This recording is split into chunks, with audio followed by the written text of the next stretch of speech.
की बावनकुळे साहेब हे महसूल मंत्री आहेत। महसूल मंत्री बावनकुळे साहेब असताना त्यांनी एका कंपनीला महसूल मंत्री म्हणून 90 कोटी रुपयाचा फायदा करून दिला।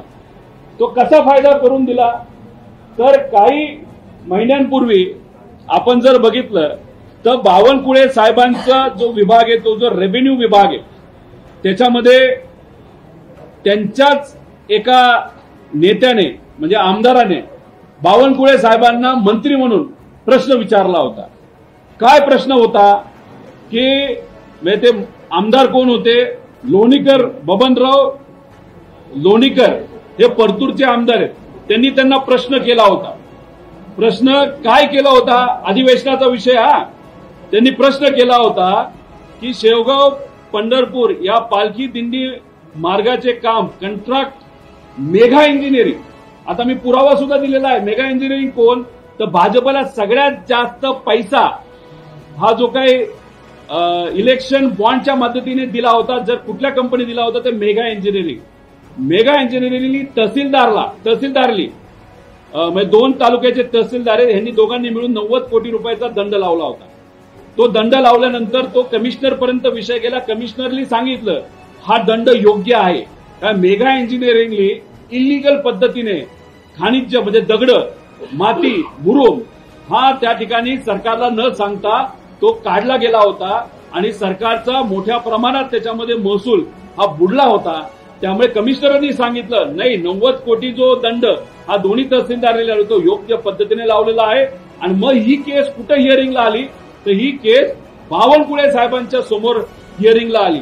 आणि बावनकुळे साहेब अधिवेशनामध्ये उत्तर देताना काय बोलतायत बघा, शेवगाव व पंढरपूर या पालखी दिंडी मार्गाचे काम करणाऱ्या mega engineering infrastructure limited Hyderabad यांनी गौण खनिजाचे अवैध उत्खनन विविध प्रकरणात उपर जिल्हा अधिकारी जालना यांनी 38 कोटी, तहसीलदार परतूर यांनी 55 कोटी एवढ्या रकमेच्या दंडाचे विविध आदेश पारित केले आहेत। हे ते कोण मान्य करतं?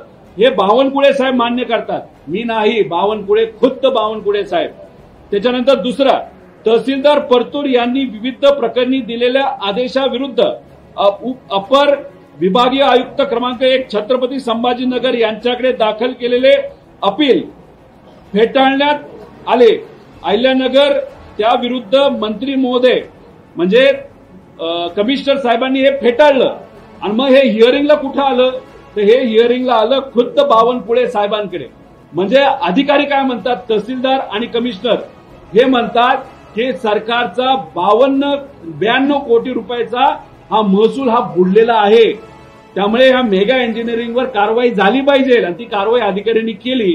पण बावनकुळे साहेबांनी काय केलं, जेव्हा त्यांच्या मध्ये वाटाघाटी झाल्या असतील, पैशाचा व्यवहार सुद्धा झाला असेल, नाहीतर मेगा इंजिनिअरिंगली भाजपला इलेक्ट्रॉल बॉन्डमध्ये खूप मोठ्या प्रमाणात पैसा दिला आणि पैसा दिला म्हणून हे मेहरबान झाले आणि 92 कोटीवरनं किती रुपये ही पेनल्टी लावली मेगा इंजिनिअरिंगला? 17 लाख रुपयाची पेनल्टी। दुर्दैव असं म्हणजे बावनकुळे साहेब म्हणतात की मी राजकारणातून निवृत्ती घेतली पाहिजे। बावनकुळे साहेब, मी पुरावा देतोय तुम्हाला, सोशल मीडियातून तुम्हाला पुरावा दिलेला आहे। हा पुरावा तुम्हीच त्याचं उत्तर दिलेलं आहे।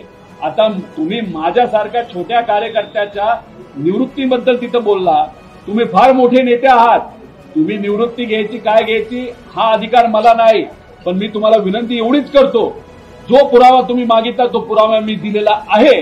त्या बाबतीत तुम्ही काय स्पष्टीकरण देता याच्याकडे पूर्णपणे महाराष्ट्राचं तिथं लक्ष आहे।